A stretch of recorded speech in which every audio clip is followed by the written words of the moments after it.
¿Qué tal? Buenas noches. Pues otra vez con todos ustedes en este intento de pasar información, comunicación de las investigaciones científicas, y a mí me encanta, me fascina la ciencia básica, y bueno, toda su implementación hasta la tecnología. Y bueno, hoy tratando de hacer este esfuerzo para que ustedes sepan lo que se hace en México y además incrementar la cultura, está con nosotros hoy el doctor José Vargas Díaz. Él está en un Instituto de Fisiología Celular. Instituto de Fisiología Celular de la UNAM. Perfecto. Y nos acompaña hoy para platicarnos un poco acerca de las líneas de investigación tan interesantes que ya ha venido realizando por algún tiempo. Y bueno, pues doctor, es un enorme gusto que nos acompañe y que tenga las ganas de divulgar la ciencia que tanto falta hace, ¿no? Sí. Y pues me gustaría que empecemos antes de entrar en materia, las líneas de investigación, pues con estos paradigmas que me hacen sentir como la época de Galileo Galilei, un poquito sobre el problema de las cuestiones de alteración genética, por ejemplo, en organismos animales, tanto como plantas, pero no es el tema hoy, animales, porque parece que se está queriendo prohibir algo así, o empápeme bien. Bueno, en plantas sí hay una tendencia ahora muy encontrada. En animales, para la investigación en específico, no se está prohibiendo nada.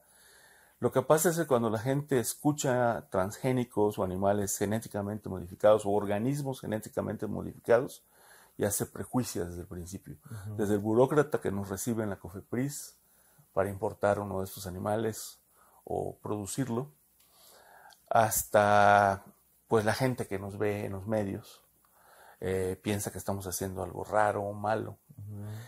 Pero a decir verdad, la ciencia biológica moderna, si no usa a los animales genéticamente modificados, o sea, a nivel celular, que es que yo trabajo, histológico y celular, simplemente ya no puede publicar. Uh-huh. Son de uso indispensable para la investigación. Entonces, sí me gustaría nada más por un momentito decir los pasos para tener los organismos genéticamente modificados. Uh-huh. En primer lugar, hay métodos muy sencillos. De verdad, uno puede comprar un kit y hacerlo en la cocina de su casa. Uno de ellos es el CRISPR-Cas, que permite editar el DNA uh-huh. de cualquier organismo. Y esto significa que uno puede poner genes y quitar genes. O poner genes que no son de ese organismo. Uh-huh. Por ejemplo, de las enfermedades humanas.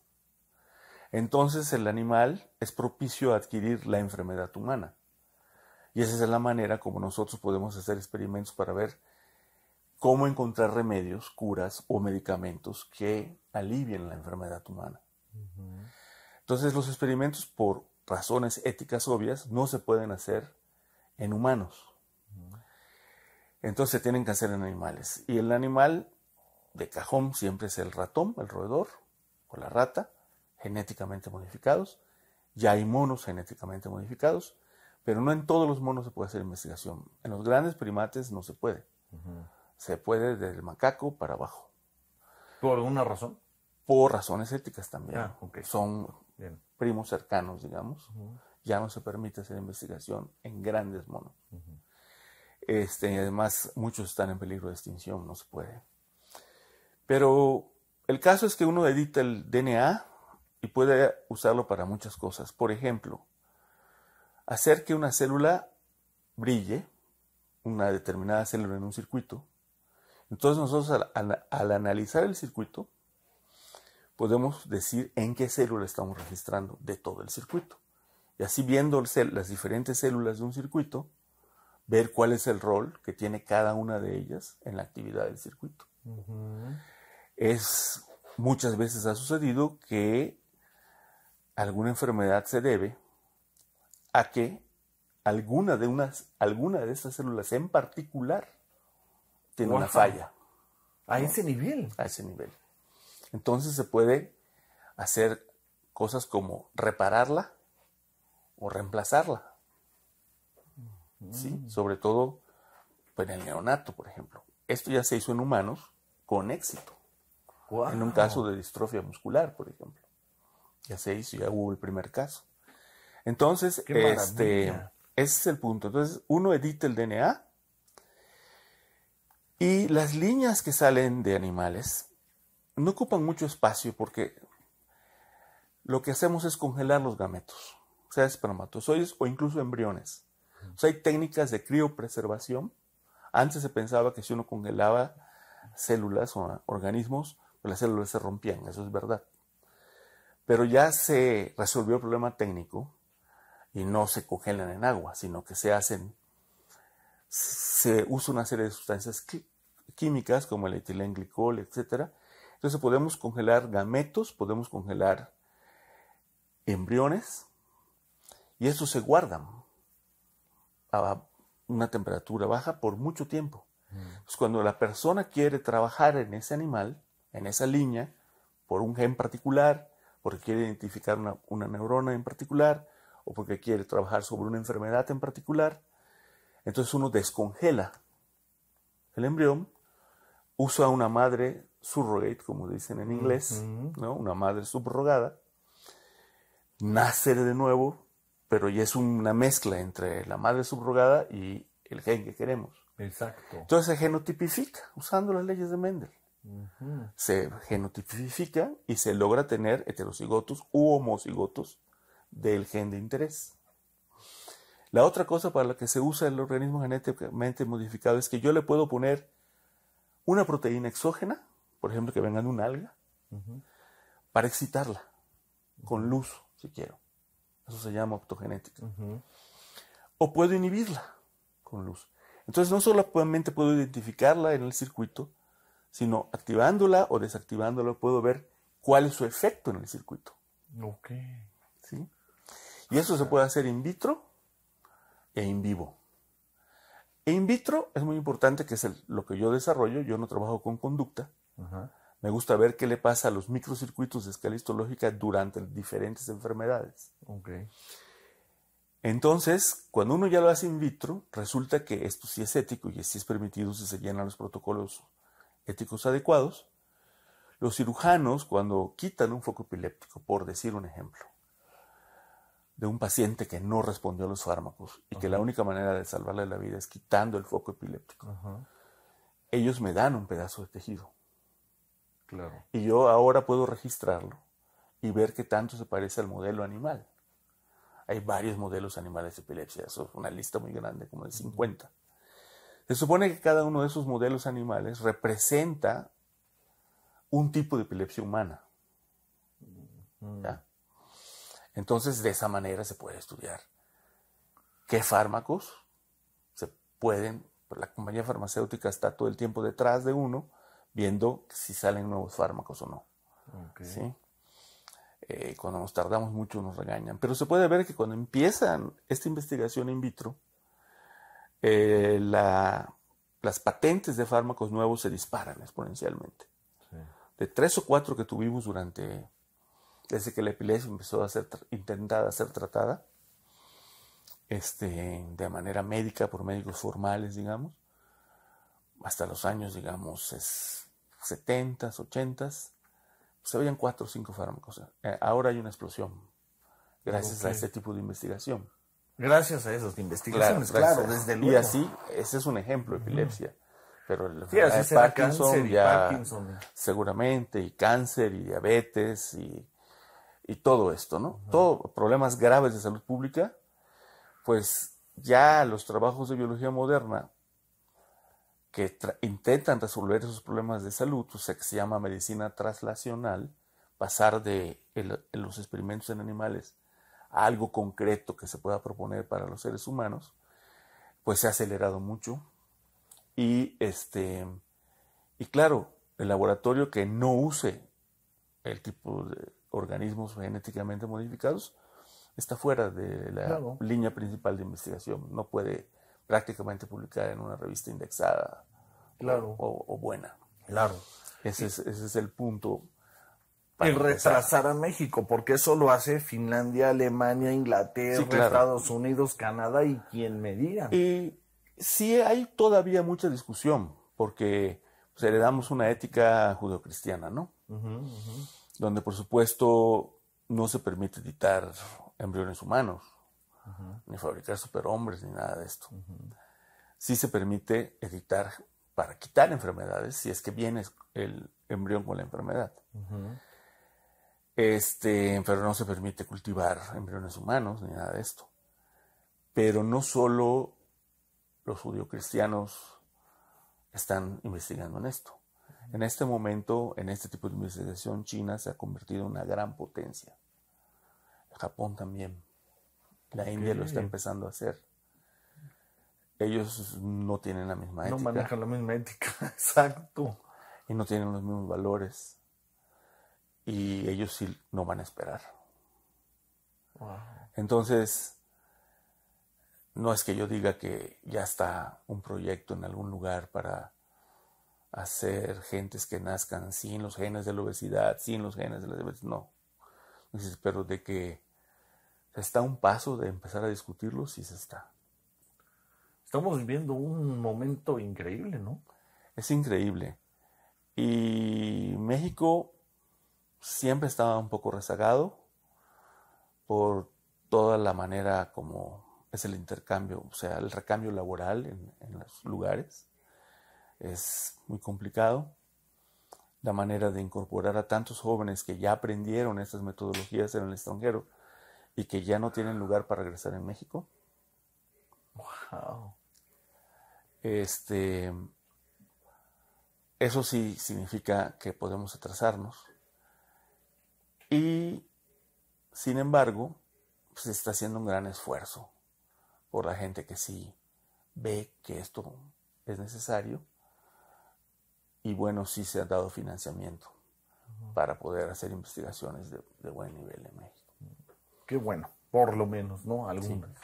Sí. Tal vez no con la velocidad, pero que no se pare. Sí, que no se pare. Bien. Pues qué interesante. Ojalá que verdaderamente se revalore todo esto, porque hace años me acuerdo con Luis Herrera Estrella, que traían el mismo problema fuerte, porque ahí ya estaban nada más por sacar la ley de prohibición y era cárcel. Eso se paró. Sí, se paró. Todos firmamos esa ley que se paró. Qué bueno, se paró. Bueno, casi todos firmamos. El hecho es que importamos nosotros el 90% del frijol que comemos y es genéticamente modificado. Sí. Y algunas de las modificaciones las hizo el doctor Herrera Estrella. O sea que, sí. Aunque nos las vende, el frijol nos las vende en los Estados Unidos, da lo mismo. Exacto. El maíz. ¿Dónde se genera? El maíz, pues sí, es más o menos 50-50, ¿no? Sí. Algo así. El arroz también es mucho, 80, 60. Sí, es bastante lo que importamos.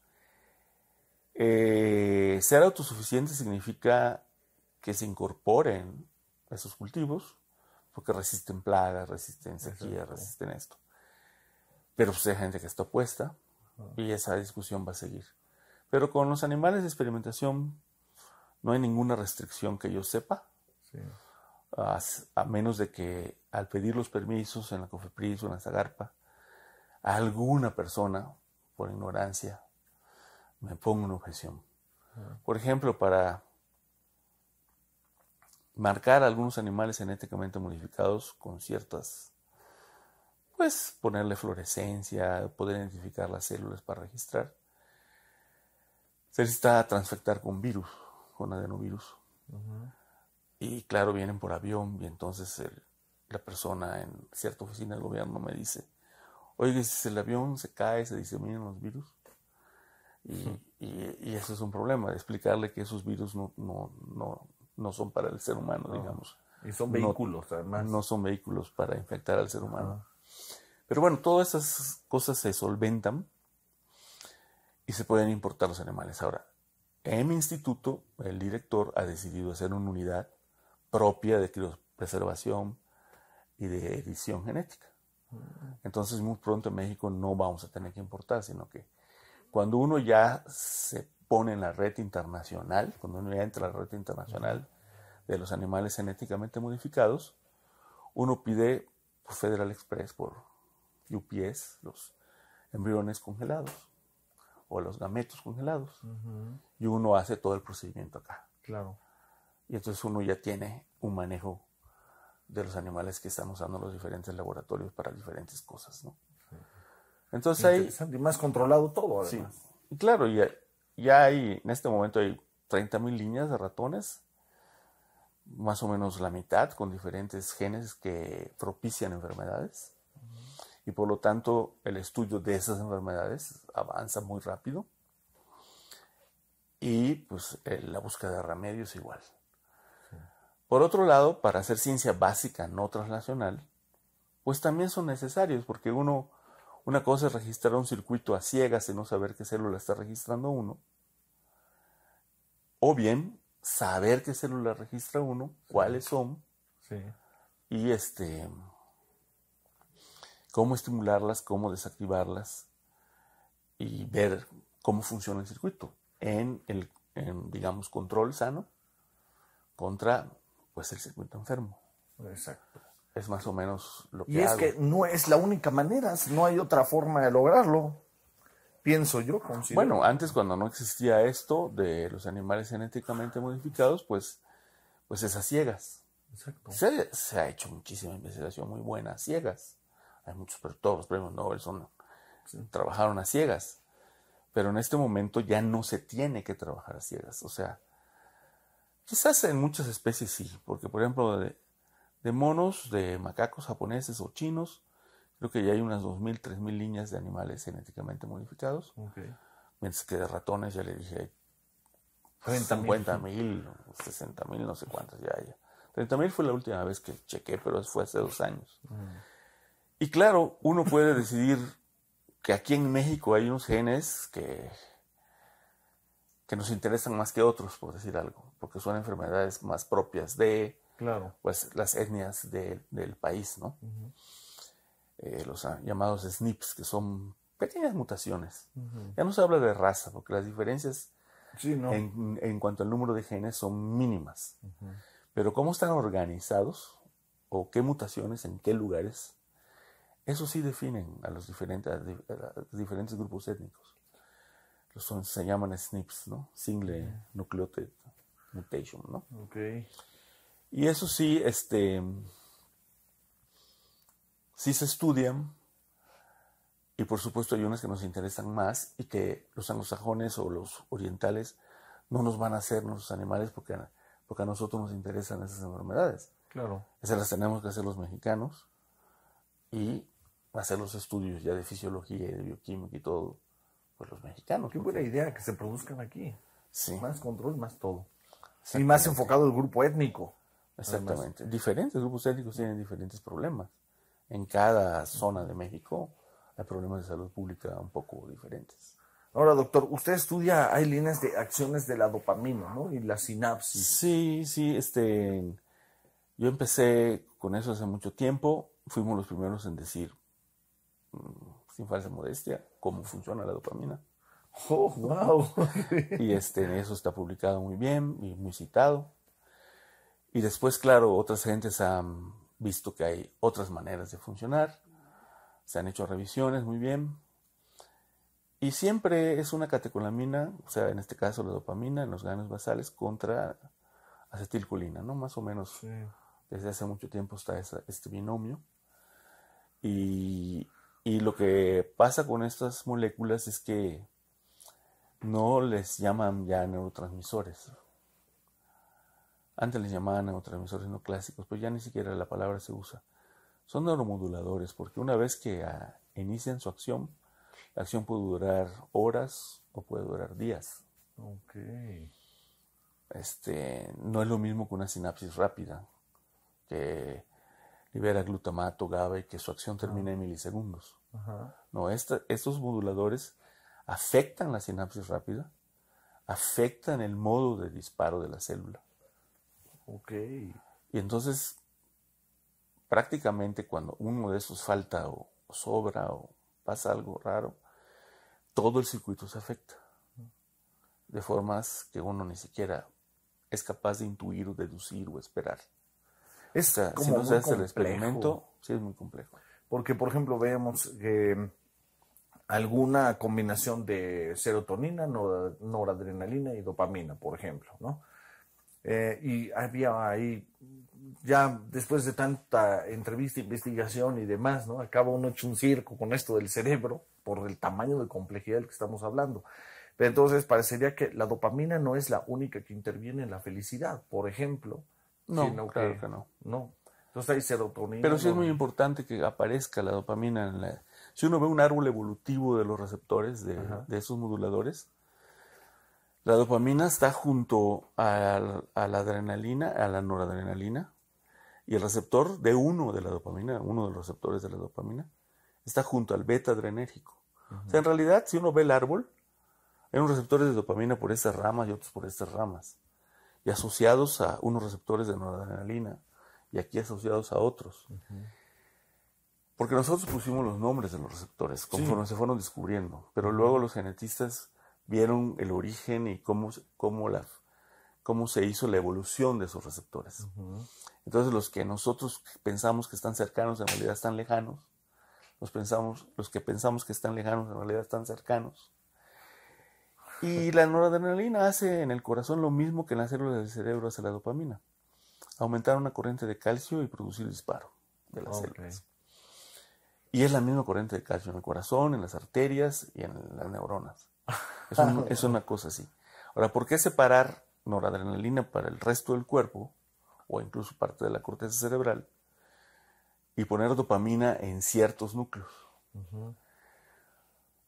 Porque, como decían los fisiólogos que iniciaron todo esto, el doctor W. Cannon, cuando tú te enfrentas a un peligro, tienes la reacción de lucha o huida. Eso significa aumento en la presión arterial, taquicardia, sudoración. ¿Me enfrento o no me enfrento? ¿A dónde va la circulación a los músculos? Es cierto que puede ir acompañado con una emoción, con una motivación, con miedo, o con una excitación agradable, no sé, depende. Pero la evolución prefirió, vamos a decirlo así teleológicamente, separarlo. Que yo pueda tener la emoción, la excitación de una recompensa por algo bien hecho, sin que se me suba la presión, me dé taquicardia. Pueden ir juntas, ¿no? Pero no necesariamente van juntas. Exacto, ¿no? Entonces, aunque son moléculas que vienen de la misma bioquímica, son receptores que están en la misma ramita de la evolución, pues hay separación. Uno puede tener la emoción, la satisfacción, sin tener una subida en la presión. Exacto. Sí, es que está tremendo. No es lo mismo estar con esta alteración, por ejemplo, la presión, 5 minutos antes de acabar la final del Mundial de Fútbol, sabiendo que voy ganando, a sabiendo que voy perdiendo. Claro. No, pero sí, y sí es muy fácil pasar a los golpes, ¿no? Claro. En un partido. De un lado van a pasar a los golpes. Claro. O un foul rudo, ¿no? Exacto. Una falta que pueda lastimar a un colega, ¿no? Sí. Exacto. Sí, no es que esté dividido perfectamente en los sistemas, pero sí. Los ganglios basales, que son los que controlan el movimiento y las emociones, y muchas enfermedades mentales y motoras vienen de ahí, enfermedad de Parkinson, esquizofrenia, toda una caterva de enfermedades. Pues sí, en los ganglios basales y los circuitos corticobasales, que le llaman corteza, ganglios basales, tálamo, todo. Pues bueno, en los ganglios basales se excluye la noradrenalina. Casi no hay innervación noradrenérgica ahí. Es dopamina, serotonina. Ya. Pero no se mete con la noradrenalina. En la corteza sí, la noradrenalina juega un papel importante, sobre todo para prestar atención. Y estar, ¿cómo se dice? En un estado de vigilia alerta. Sí, de alerta. Con ansiedad. Con cierta ansiedad positiva. La ansiedad puede ser positiva o bien manejada, ¿no? Como usted sabe. Y claro, el profesor cuando da clases, el buen profesor, pues tiene que despertar cierta emoción a los que lo están oyendo, porque si no, pues se duermen o se les olvida saliendo, ¿no? Claro. Tienen que tener ganas de estudiar cuando salgan del salón. Sí. Esa es una característica un buen Entonces profesor. Sí juega la dopamina para la felicidad. Sí juega. Y el estado de alerta. Sí juega muchísimo. Sí juega. Y la serotonina en ese caso, entonces.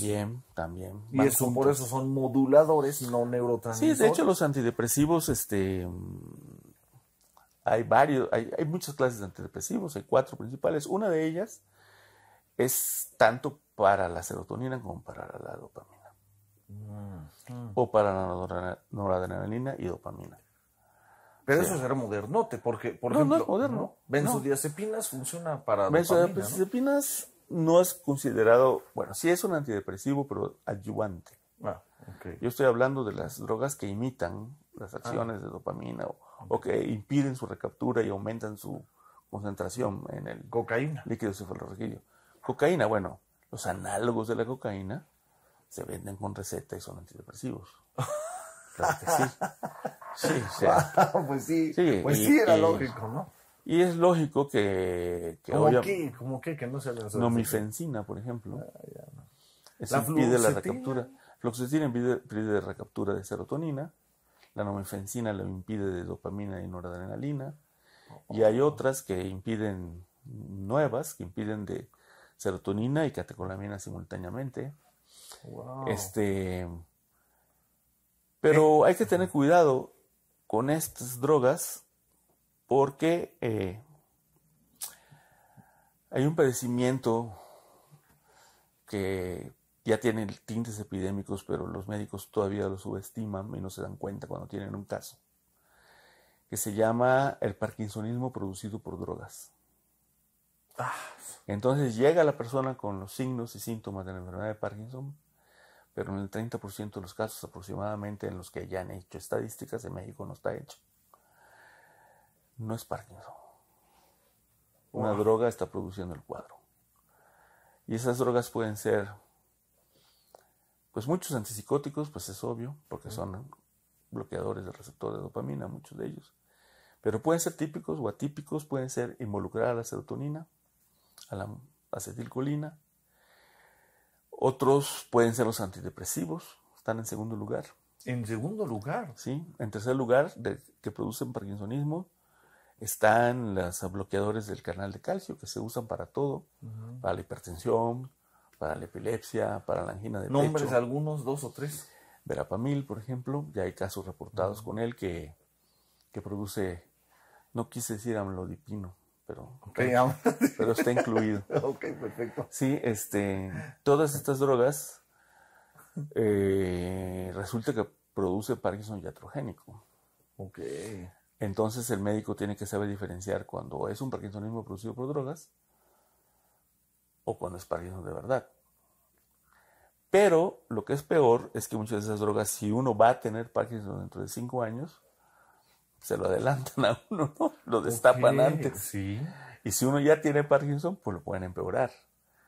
Yo siempre a mis colegas neurólogos les digo que me separen los que toman bloqueadores de canal de calcio de los que no los toman, porque no se lleva muy bien el medicamento del Parkinson con el de la presión y cosas así. Ok, va. Entonces hay cruces de todo tipo, pero es una infinidad. Es una tabla enorme de drogas que pueden producir síndromes parecidos al parkinsonismo o a las discinesias, que son movimientos anormales. Sí. Y esas son más fáciles de detectar, pero de todas maneras los médicos se enfrentan a un problema. Y digamos, tiene que hacer un diagnóstico diferencial muy preciso, muy, digamos, hasta elegante. De ahí el buen médico, ¿no? De ahí el buen médico. El buen médico se mantiene estudiando. Exacto. Sí, todo el tiempo. No se Sí. puede. Y en el caso de este tipo de enfermedades que involucran a la dopamina, la neurología tiene una super especialidad que son los neurólogos especializados en desórdenes del movimiento. Ok. Y bueno, pues por supuesto también hay ramas de la psiquiatría que tienen que ver con muchas cosas, depresión y demás. Y sí, o sea, si uno va a un neurólogo general, puede ser que el diagnóstico esté errado en un 20-30%.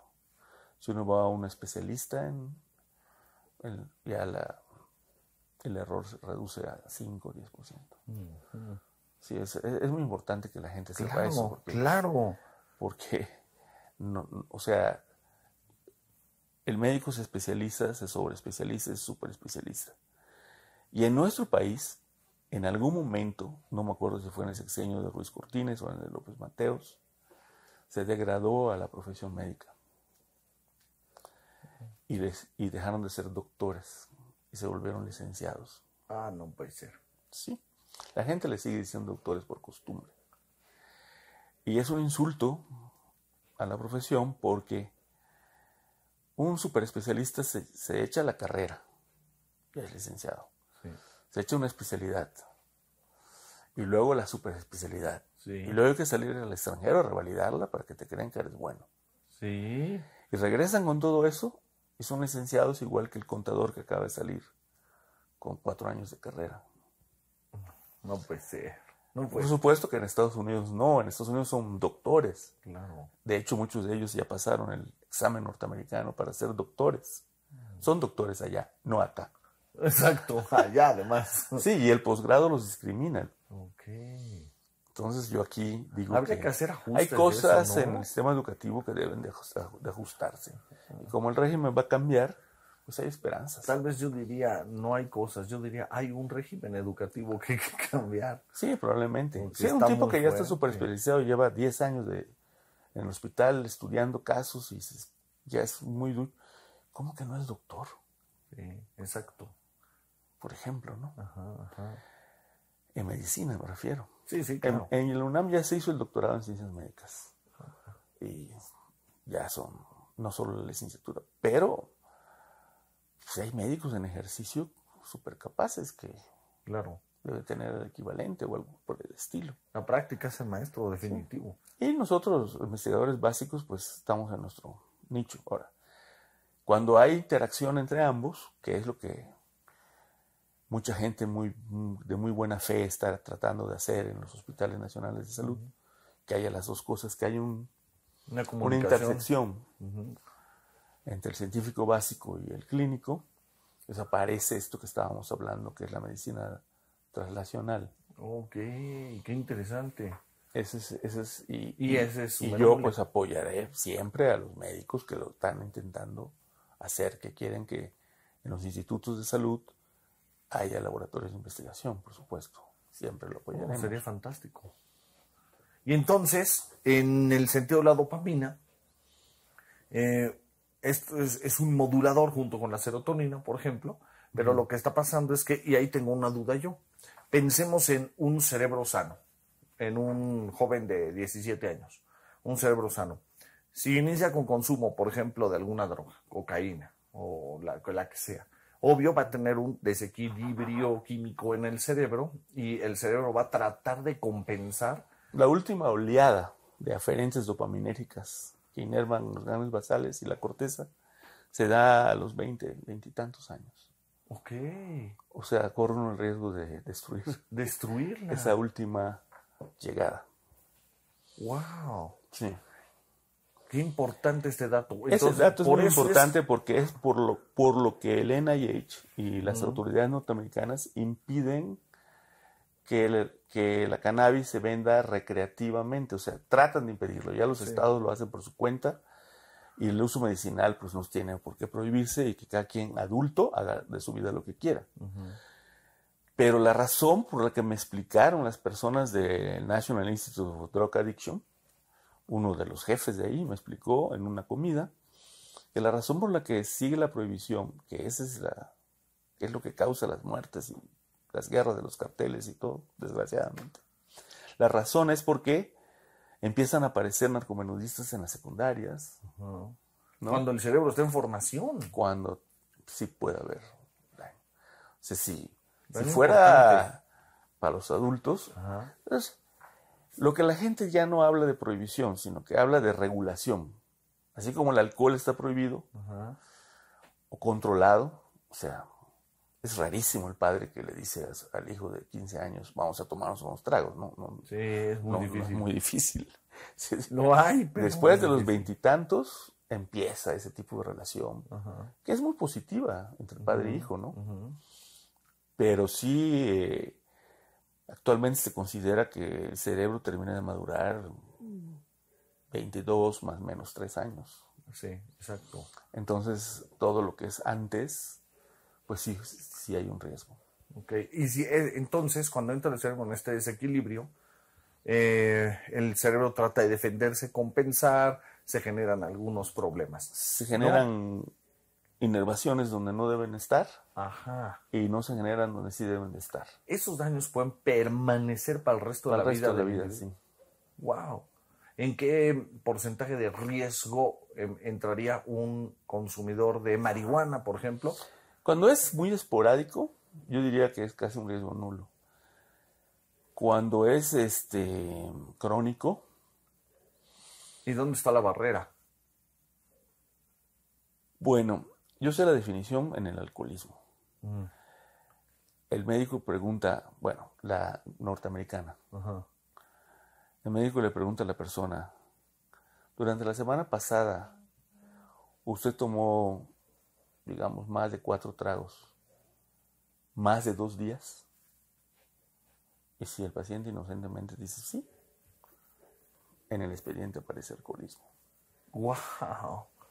Ok, con eso es un muy buen dato para pensar sobre la marihuana. No sé si la marihuana se pueda clasificar igual, habría que hacer estudios, Claro. pero en sí, yo no estoy diciendo que produzca un daño generalizado ni nada de esto, ni que se deba prohibir y que los carteles de la droga estén haciendo sus agostos y reclutando a tanta gente, no. Pero lo que no se está pidiendo la total liberación, sino una regulación como la que hay para el tabaco, para el alcohol, Claro. para las drogas psicotrópicas, las que tienen que venderse con receta, etcétera, ¿no? O sea, que haya, pues, como lo hizo el presidente Mujica en Uruguay. Yo diría que es un verdadero logro, ¿no? Sí, sí. Un logro. Sí, además, es un monopolio estatal, punto. Sí, Ya está, y se exactamente. acabaron los problemas. Qué chistoso, es cierto. Sí, pues es que uno dice, Se el la Estado ahogó, no se debe de Se meter. la llevó ahí. Sí, es que uno dice, ¿no? Cuando uno, pues, en general, cuando uno oye a ciertos tipos de liberales o neoliberales, como los economistas, el Estado no se debe de meter.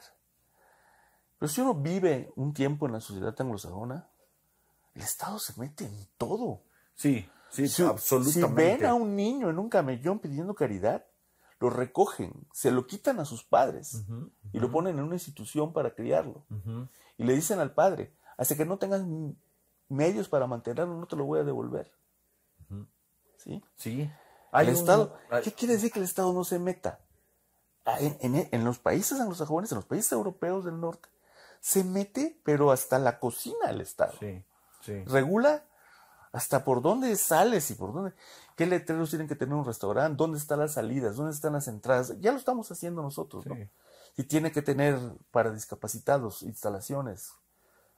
O sea, todo eso está evolucionando, no digo que no, pero que el Estado no se mete, por favor. Claro.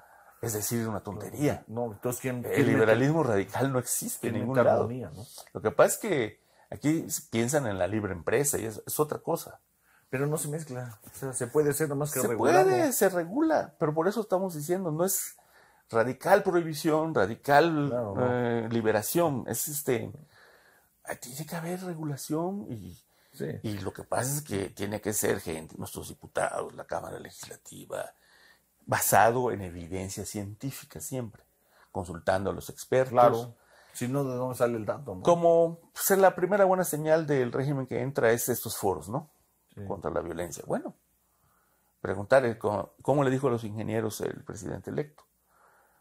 Queremos oír su opinión, claro, por favor, y que sea gratis, ¿no? Sí, claro. O sea, eso es información basada en evidencia científica. Y entonces la toma no puede ponerse a votación. O sea, no, la votación es una como tontería. que y muchos concebir la democracia de esa forma es raro, porque es como que un cirujano, que ya se súper especializó, como ya hablamos hace un rato, a la hora de meter el bisturí, le pregunta a la enfermera, a la afanadora, al anestesista, oye, ¿por dónde corto? ¿Por aquí o por aquí? Pongamos la votación. Sí, no, bueno, ¿qué es eso? Eso no es democracia. No, alguien dirige. Exacto. No. Y esa confusión en México persiste. Sí. Persiste. Si se toma decisiones en base a plebiscitos o en base a lo que la gente decida, no puedes hacerlo así, porque vas a estropear la vida de las minorías. Exacto. De todo el dato género. Tiene que ser objetivo y sobre un fundamento de esa calidad se pueden tomar entonces decisiones. Sí, entonces se le explica a una comisión de diputados. Claro. Estos lo exponen en el pleno. Claro. Y es como las leyes deberían de hacerse, pero bueno, Ningún país las hace a la perfección. No nos autocritiquemos tan feo, ¿no? Lo que sí, que cuando ve uno que la nueva administración tiene en su gabinete gente muy académica, muy experta, muchos miembros del Sistema Nacional de Investigadores en ese gabinete, y que están citando a foros para basarse en evidencia de los expertos, pues bueno, ya es un buen signo. Claro, claro. Ahora, por eso mismo, lo de la marihuana, si investigaran con datos objetivos, podría no legalizarse o regularse. Regularse. De perdida, ya de perdida. O sea, si pero la regulación en un país corrupto, bar, bueno, pues claro. O sea, la regulación en un país corrupto no existe. Sí, lo que pasa es que también... Pero vamos a suponer que el empresario que tiene un bar o una cantina o lo que sea, o una librería, yo qué sé, no acepta menores. O sea, no se aceptan menores. O sea, si entran, claro, pues se los clausuran, ¿no? Claro. Bueno, o sea, cada rato lo vemos en las calles de la ciudad, clausurado. ¿Por qué? Porque entraron menores. Bueno, pues así, ahí es donde se debe vender. Eso es lo que Mújica hizo. Claro, claro. Ya se acabó. Claro. Y si se regulara la dopamina, la dopamina, la marihuana. No, la dopamina son, entre comillas, anfetaminas y cocaína. Sí, básicamente. Que son drogas de muy alto impacto social. Sí. Pero mi pregunta iba a si ese desequilibrio que el cerebro trata de compensar, ¿no sucederá lo mismo, por ejemplo, con una fluoxetina? Claro. Y que después se retira la fluoxetina. Pero se retira poco a poco. Se retira poco a poco. Para que vaya compensando el cerebro. Igual, o sea, hay opiáceos que se compran en la farmacia. Sí. No estoy aquí para decir nombres porque lo va a oír todo tipo de gente. Y que si no te los dan, pues, un dolor crónico, como una tendinitis, por ejemplo, pues, a mí me los han recetado, o sea, a todo mundo. Obvio. Pero entonces, y hasta tenemos el sistema endocannabinoide, ¿no? Claro, está el endocannabinoide, el endoopiáceos, que son las también. endorfinas, claro, ¿no? Las encefalinas, las neuronas motoras que están controladas por la dopamina, una de las vías más importantes en el cerebro, la que te restringe de hacer un movimiento, la que te lo impide, la que te dice cuidado, va a pasar un camión, no atravieses la calle ahora. Esa genera opiáceos, no solamente transmisor GABA, sino para inhibir. Genera opiáceos. Nadie sabe para qué. Todo el mundo está estudiando, a ese nivel estamos. Wow. Sabemos qué hacen, pero conductualmente, ¿por qué?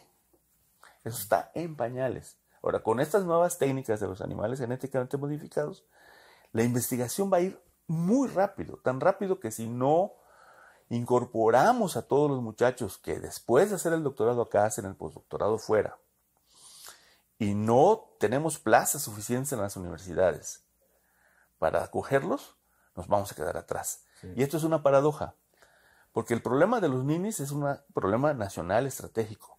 Son 7 millones, dicen, ¿no? Sí, no quiero hablar con desprecio de ellos, porque es todo lo contrario. Entonces, una de las opciones es, como se dice, aumentar la cobertura educativa o generar empleos de aprendices, lo que uno quiera, que ese es el plan, ¿no?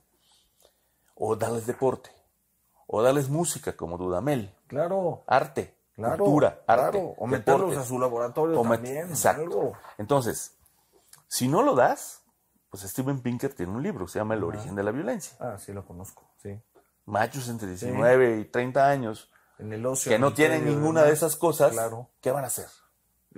¿Qué han hecho durante toda la historia de la humanidad? Claro. Guerras. Que luego dicen que es muy deshumano.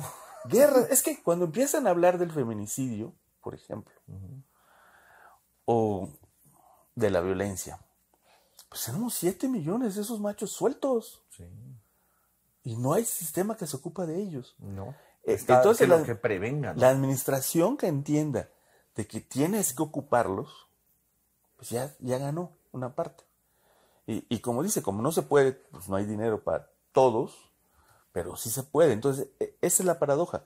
Queremos aumentar la cobertura, pero las universidades estatales y los tecnológicos y demás, perdón que lo diga, pero lo voy a decir con sinceridad, están cooptados por ciertas mafias en cada estado de la República que decide a quién le dan plaza. Sí. Entonces no tenemos plaza para los muchachos que están preparadísimos.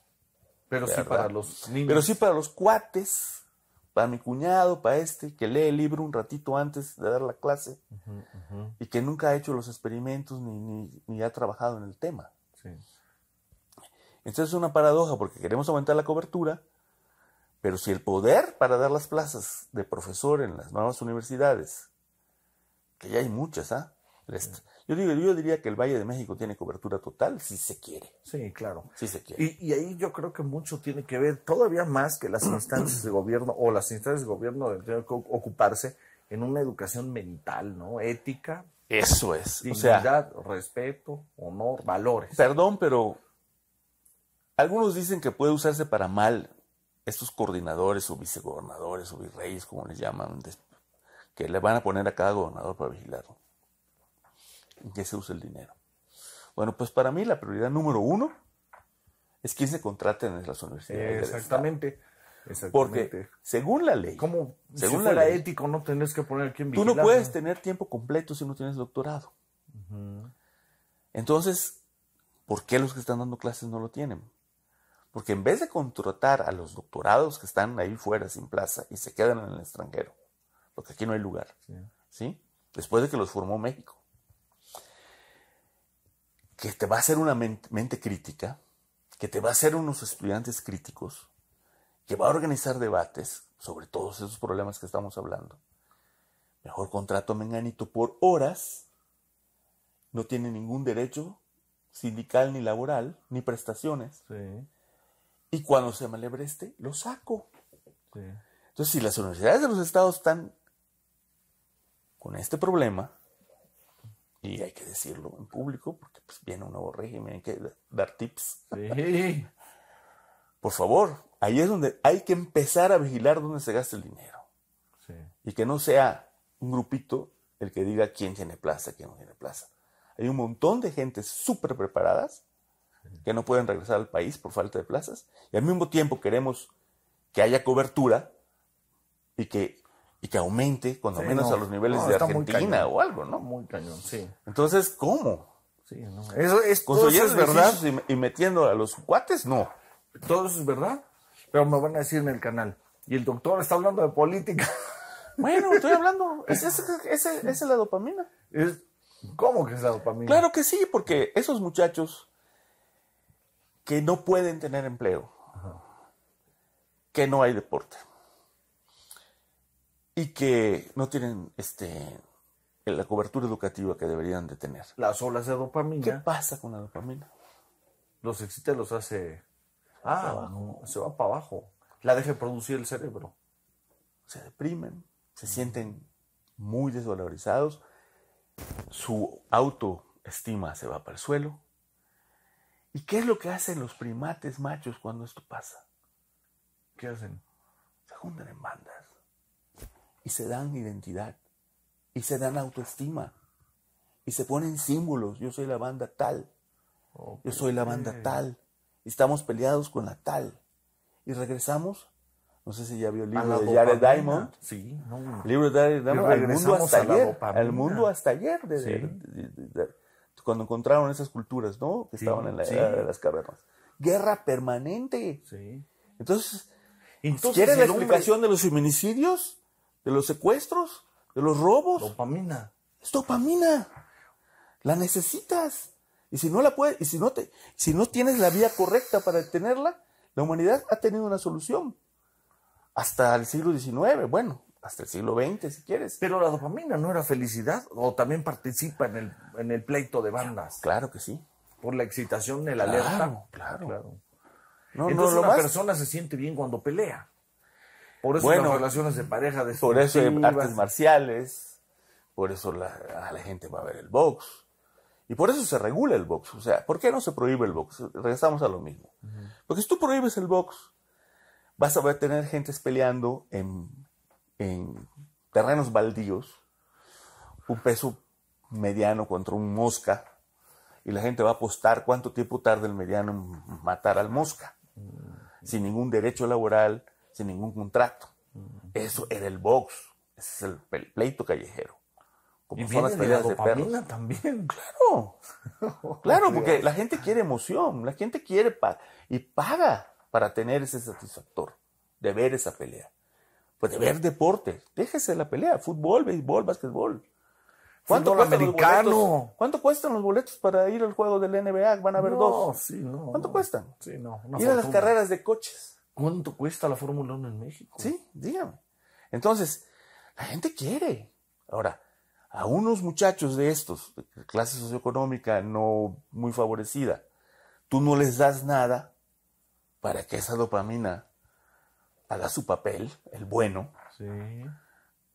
pues ellos van a encontrar. Porque la otra cosa es suicidarse, pero son muy pocos. ¡Qué cosa! Ahí está el papel de la dopamina. ¡Qué bárbaro! Y entonces, podríamos decir que... ¿Y qué hace la cocaína, las anfetaminas? Pues sí, los disparos de dopamina. Pues la sube. Tremendo, la sube. Tapa los receptores, ¿no? Claro, y luego el organismo hace un cambio para amortiguar esta normalidad, y cuando te lo quitas, Cuando viene un pasa síndrome de abstinencia, y la depresión es el triple o el quíntuple de la que tenía el desempleado, Sí. que no encontraba dónde estudiar. Podría pasar lo mismo con una relación de pareja destructiva, donde hay un pleito sostenido durante 3, 4 años, Sí. y luego se corta la relación y queda el individuo sin pleito.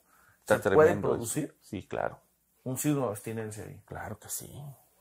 Y depresión y suicidio, claro. Y necesitará entonces pelear. Qué importante es. No, pues es que hace poco, bueno, no quiero hablar de la vida privada de nadie, pero pues salió hace poco, Sí. pues una viuda muy famosa, Sí.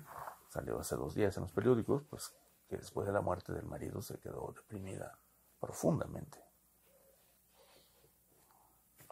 Salió en los periódicos, esa no la vi. Sí, ¿Y se suicidó? no, Ah.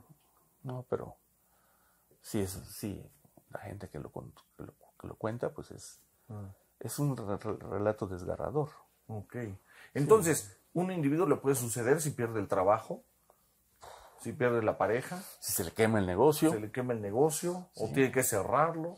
bueno, tiene que cerrarlo porque las bandas justamente que ya se formaron, de que no tenían nada, Sí. de cómo canalizar bien la dopamina y la canalizan mal, vienen, te piden derecho de piso, te amenazan, te secuestran un hijo, cierras el negocio, te vas a vivir a otro país.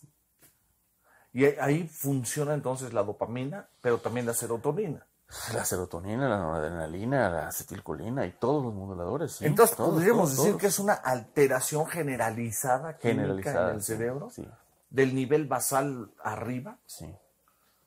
E incluso corporal, incluso, pues los oncólogos me dicen que es muy fácil de medir. Si tienes una persona con un cáncer controlado y de pronto le viene una depresión por cualquiera de los motivos que ya dijimos, de ejemplo, abusado, que el cáncer se va a disparar. Las defensas caen al suelo. Ok. Sí, eso es importantísimo. Se Y somatiza. justamente cuando uno se deprime, cuando uno sufre una de estas cosas, desgracias o accidentes, pues corre un gran riesgo de adquirir enfermedades, claro. Entonces sí, valdría la pena detenerlo inmediatamente con psiquiátricos. Puede ser. Yo preferiría que hubiera cobertura educativa, Ah, pues sí. que hubiera empleo, que hubiera deporte, que hubiera arte, Sí. que hubiera pensamiento positivo, como dicen acá, Sí. ¿no? Sí. Y que se canalizara como debe de ser. Claro. O sea, 7 millones de muchachos en esa condición no es una cosa trivial. No, es un... Y tener 30% de cobertura para los de 19 años, que es lo mismo que El Salvador y Honduras, es una vergüenza. Sí. Es una vergüenza. Sí. No estoy despreciando El Salvador y Honduras, pero Sí, porque no, Argentina pero- tiene el 60% de cobertura. Claro. Y estos datos, por ejemplo, de la dopamina, los 7 millones de, digámosle ahorita ninis, que son yo creo diferentes, pero... No estudian ni trabajan, por no eso hay lo pusieron datos, así. no hay datos del gobierno para Sí hay, estas sí hay. Y atenciones. seguramente hay datos de inteligencia y seguramente la Marina, el Ejército, estos foros que tienen ahora para la seguridad seguramente van a llover ideas. Hay muchos expertos en el tema, muchísimos. Y claro, Para mí todo comienza, y así se lo digo al señor secretario de Educación, vigilar el dinero de las universidades públicas a cuentagotas y que se le den la oportunidad de ser profesores a los preparados y que aumente la cobertura creando enseñanza de buena calidad, no de mala calidad. Y también abarcando otro sector que tienen descuidado, que eso es de lo que tratamos aquí en estos programas mucho, la educación, pero mental, la formación de cómo un individuo, por ejemplo, cómo un adolescente de 14 años de edad va a manejar la presión de todos sus amigos para que sea consumidor de marihuana, estudiando matemáticas y geografía, por más alto nivel que sea. No. Necesitan darle una instrucción psicológica de valores donde no la presión la sepa manejar y tenga elementos internos de qué hacer. O una madre cuando se le muere un hijo. No, es terrible, pero no es el fin de la vida. Y depende de cómo lo sepa manejar mentalmente, pero no tiene los elementos. No Sí, yo pienso que la inmensa mayoría de los muchachos que están en el sistema educativo o que tienen trabajo, lo saben manejar, digamos, se escapa un porcentaje pequeño, si uno compara con los norteamericanos, ¿no?